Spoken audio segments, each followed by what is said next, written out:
Picture this. It's 1982, and you're standing trackside at Le Mans. The air vibrates with the scream of turbocharged engines, but something's different.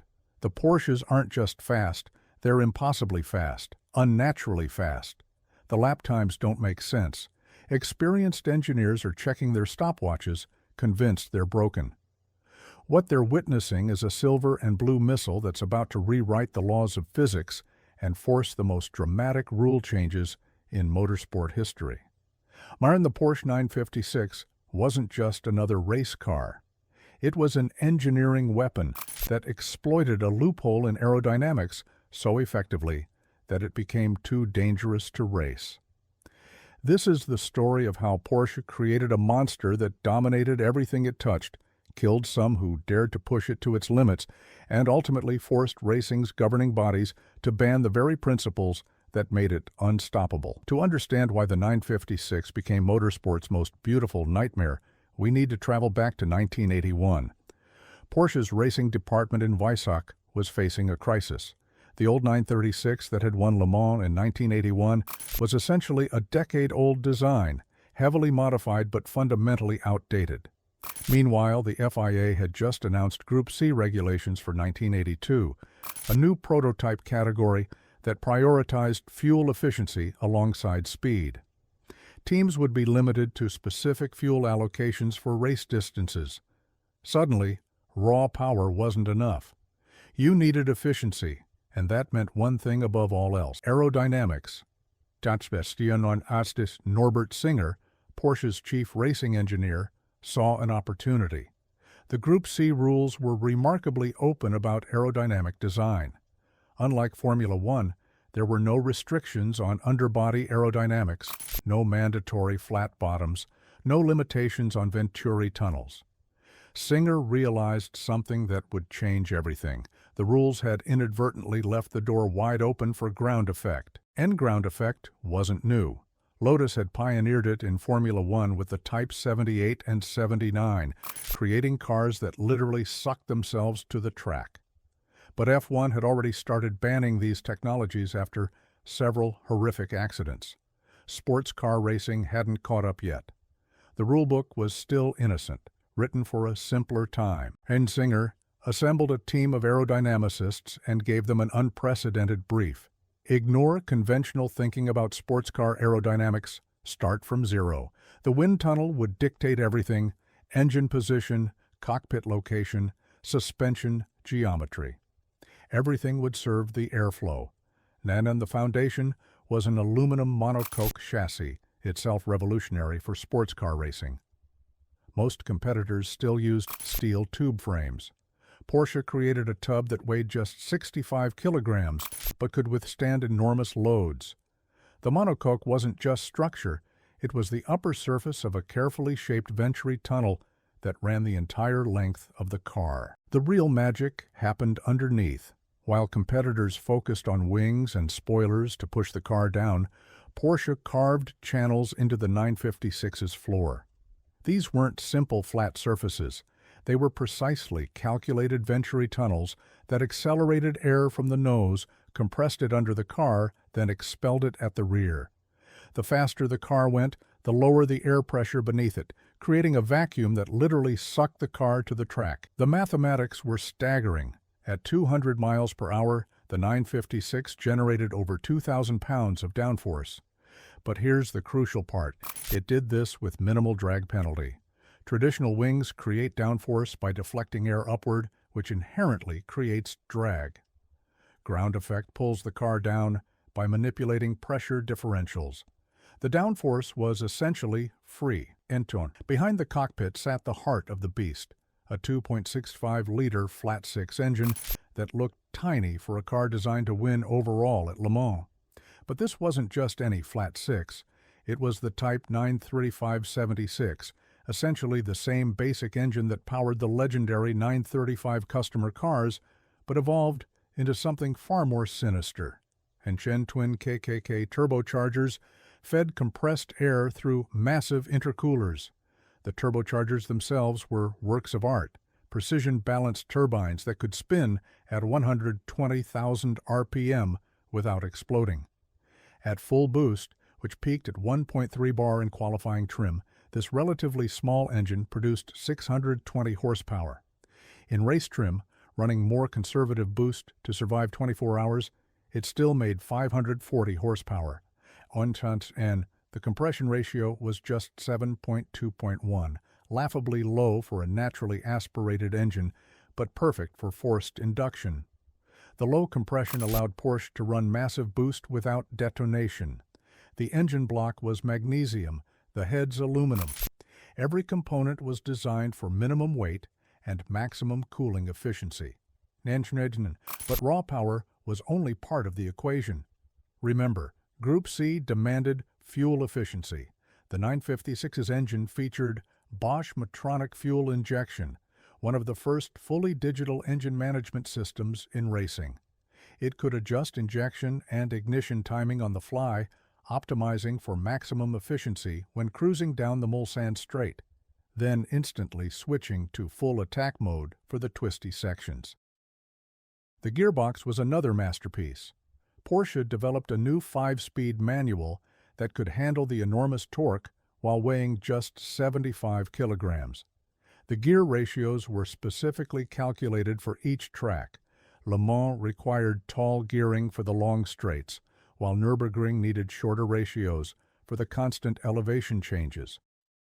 The suspension seemed almost primitive by modern standards, double wishbones all around with coil springs and anti-roll bars, no active systems, no computer control. But the geometry was perfect, designed specifically to keep the underbody aerodynamics working at optimal efficiency. The ride height was critical, too high and you lost ground effect, too low, and the Venturi tunnels would stall. Here's where things got scary. The 956's ground effect was so powerful that it fundamentally changed how the car behaved. Traditional race cars lose downforce as they slow down. Less air flowing over wings means less force pushing them down. The 956's Venturi tunnels were different. They worked on pressure differentials, and these could be maintained at surprisingly low speeds. The car had massive grip everywhere, all the time. But ground effect has a dark side. It works brilliantly until it doesn't. If the car bottoms out, if it gets sideways, if air gets under the floor the wrong way, the downforce instantly disappears. The car goes from being glued to the track to having no grip at all, no warning, no progression, just instant loss of control. And on March 19, 1982, Paul Ricard Circuit, southern France, the first Group C race and the 956's competition debut, Porsche entered 3 cars against a field that included Lancia, Ford, Rondeau, and BMW. The pole position time told the story. Jackie Ickx in the 956 was 3.5 seconds faster than the next car. In qualifying, that's not an advantage. It's domination. And the race was a massacre. The 956 finished 1-2-3, lapping the entire field, multiple times. The winning car covered 1,000 kilometers, averaging over 120 miles per hour, including pit stops. The competition wasn't just beaten, it was humiliated. And Le Mans came 3 months later. Porsche entered 3 factory cars plus 1 privateer 956. The result was inevitable. They finished 1-2-3-4. The winning car, driven by Ickx and Derek Bell, completed 359 laps, breaking the distance record that had stood since 1971. They averaged 126.8 miles per hour for 24 hours. The fourth-place 956 finished 17 laps ahead of the best non-Porsche Brunnen, but the numbers don't tell the whole story. During practice, Ickx recorded a lap of 3:16.56, the first time anyone had lapped Le Mans at over 150 miles per hour average speed. Down the Mulsanne Straight, the 956 were hitting 245 miles per hour. These speeds were unprecedented for closed cockpit prototypes. And the 1982 season ended with Porsche winning every single Group C race. Not just winning, dominating. The Constructors' Championship wasn't a contest, it was a coronation. Rival teams started withdrawing from races rather than face humiliation. For 1983, Porsche made the 956 even faster. The engine now produced 650 horsepower in qualifying trim. The aerodynamics were refined, creating even more downforce with less drag.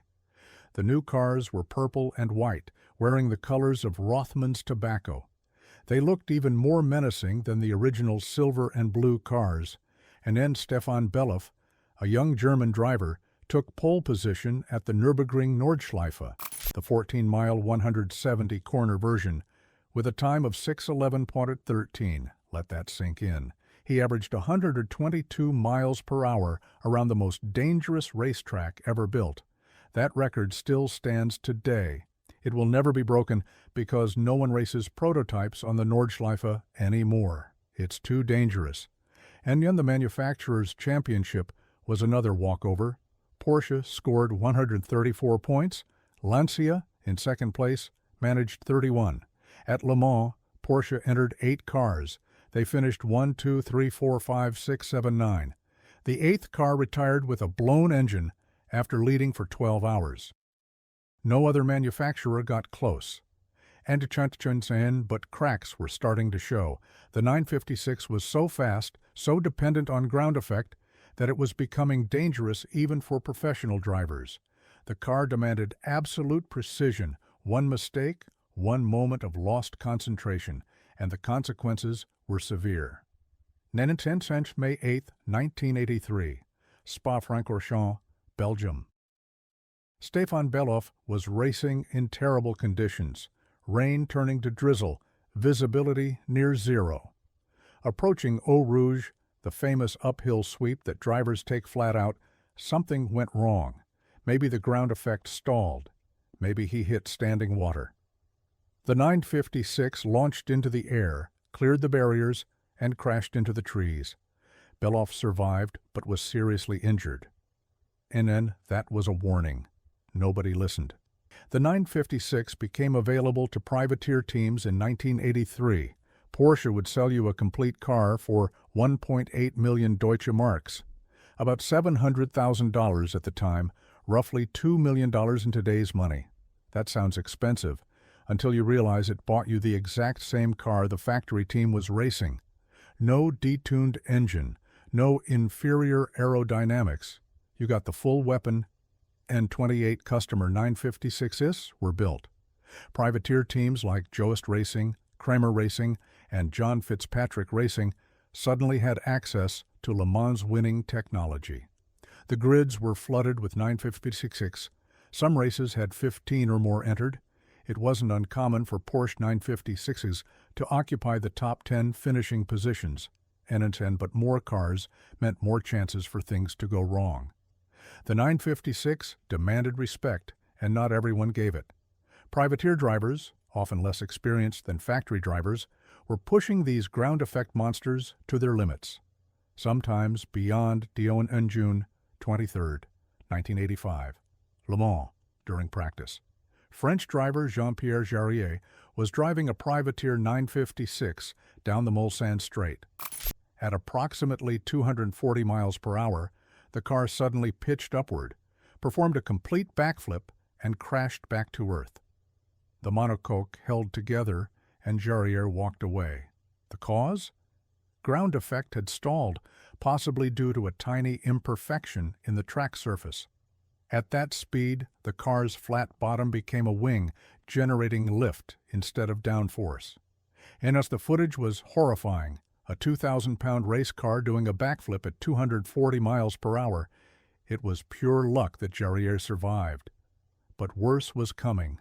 On May 31, 1985, Mosport Park, Canada. Manfred Winkelhock, a talented German driver, was racing a Kramer Racing 956 in an IMSA GT championship race. Approaching turn 2, a fast right-hander taken at about 140 miles per hour, the car suddenly snapped sideways. The ground effect was lost instantly. The 956 slid off track, hit the barriers, and burst into flames. Winkelhock was killed instantly. June 1, 1986. The same track, almost the same corner. Austrian driver Joe Gartner was pushing hard in his privateer 956. The car got airborne. Witnesses said all four wheels left the ground, then crashed heavily. The fuel tanks ruptured. The car exploded. Gartner didn't survive. The pattern was becoming clear.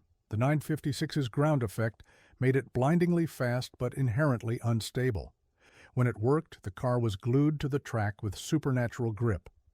When it failed, due to damage, driver error, or track imperfections, the transition from grip to no grip was instant and often fatal, when racing authorities were in a bind. The 956 and its evolution, the 962, were bringing huge crowds to sports car races.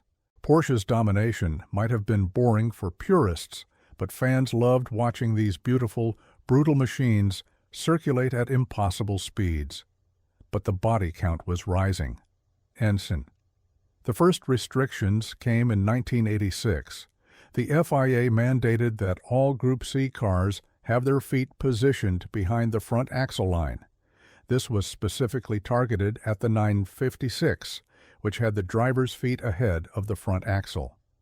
Porsche responded by creating the 962, essentially a 956, with a longer wheelbase to move the pedals back. It was just as fast. And then for 1988, the FIA tried again. They limited the amount of fuel teams could use not just per race, but per stint. Porsche responded by making the engine even more efficient. The 962C, the final evolution, could run flat out while using less fuel than ever before. It kept winning. And the death blow came in 1989. The FIA announced that from 1991, Group C would adopt 3.5-liter naturally aspirated engines, essentially Formula One engines. No more turbos, no more fuel efficiency formula. The existing Group C cars would be obsolete overnight.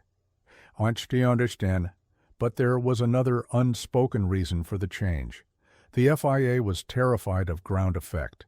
They'd seen what happened in Formula One when ground effect cars crashed. They'd watched 956s and 962s getting airborne. The new rules essentially banned full-length Venturi tunnels.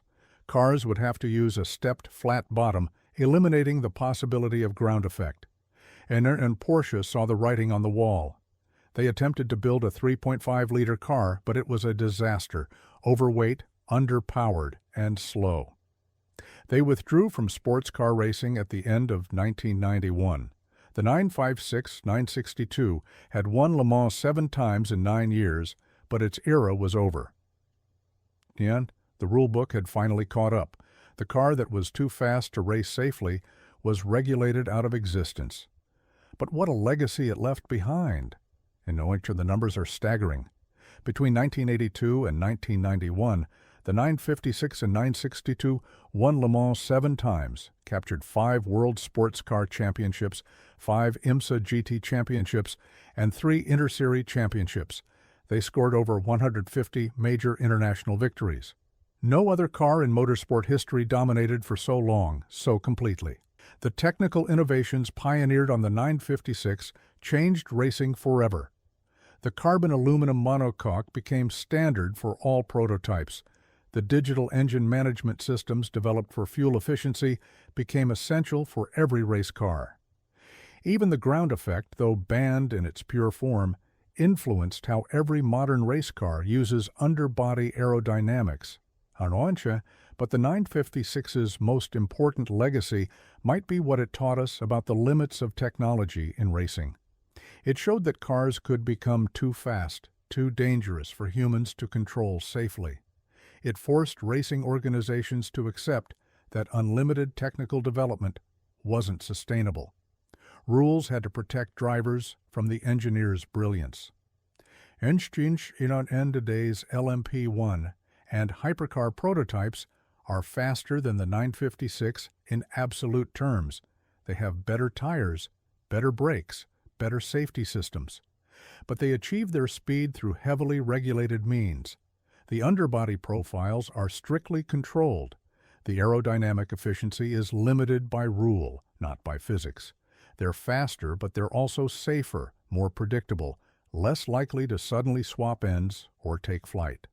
When surviving 956s and 962s are now worth millions. The factory cars, especially those with Le Mans victory history, sell for $5 to $10 million when they rarely come to market. Even privateer cars command $2 to $3 million. They're still raced in historic events, though with revised underbody aerodynamics to reduce the ground effect. Nobody wants to see another backflip. And watching a 956 at a historic racing event is a peculiar experience. They still look impossibly modern 4 decades after their debut. The proportions are perfect, low, wide, purposeful. The turbos still scream, though they run reduced boost now. They're still faster than anything else from their era. But there's something else when you watch them, a sense of danger that modern cars don't possess. These are machines from an era when engineers were allowed to chase speed without restraint, when aerodynamicists could exploit any loophole they found, when the only limit was what the driver could survive. And the engineers who created the 956 weren't reckless. They were brilliant professionals who pushed the boundaries of what was possible. Norbert Singer's design was a masterpiece of efficiency and speed. But it revealed a fundamental truth about racing. There's a point where faster becomes too fast, where the pursuit of lap time threatens the very existence of the sport. Then the 956 forced racing to grow up. It showed that regulations weren't restrictions on creativity, but necessary boundaries for survival. It proved that engineers, left unchecked, would build cars that could kill the very drivers they were meant to serve. The banning of pure ground effect wasn't a defeat for innovation. It was recognition that racing needed to remain a human sport, not a technological arms race to disaster. Modern racing is safer because of the lessons learned from the 956. Cars still generate massive downforce, but through regulated means that prevent sudden loss of control. They're still incredibly fast, but within parameters that allow for driver error. The spectacular crashes still happen, but drivers walk away from impacts that would have been fatal in 1985. And the Porsche 956 remains the most dominant race car ever built. It won everything worth winning, often by embarrassing margins. It revolutionized sports car design and forced the most dramatic rule changes in motorsport history. But it also killed good drivers and showed us the dark side of unlimited technical development. Was it too good, too fast, too dangerous? All of the above. The 956 was a beautiful monster, a brilliant mistake, a warning written in carbon fiber and turbo boost. It showed us what was possible when engineers were given free rein, and why they should never be given free rein again. And the truth about why the Porsche 956 was essentially banned isn't complicated. It exploited ground effect aerodynamics so effectively that it became incompatible with human limitations. It was too fast for its own good, too perfect for a sport that requires imperfection to remain competitive and safe. The regulations didn't ban the 956 specifically, they banned the entire philosophy that created it.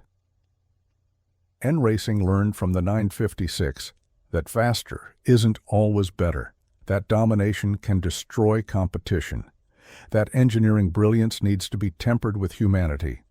The 956 didn't just win races, it changed how we think about the limits of motorsport and learn today. When engineers propose radical aerodynamic concepts, when they find loopholes that could produce massive performance gains, race officials remember the 956. They remember Stefan Belof's impossible Nürburgring record. They remember cars doing backflips at 240 miles per hour. They remember that the most beautiful race car ever built was also one of the most dangerous.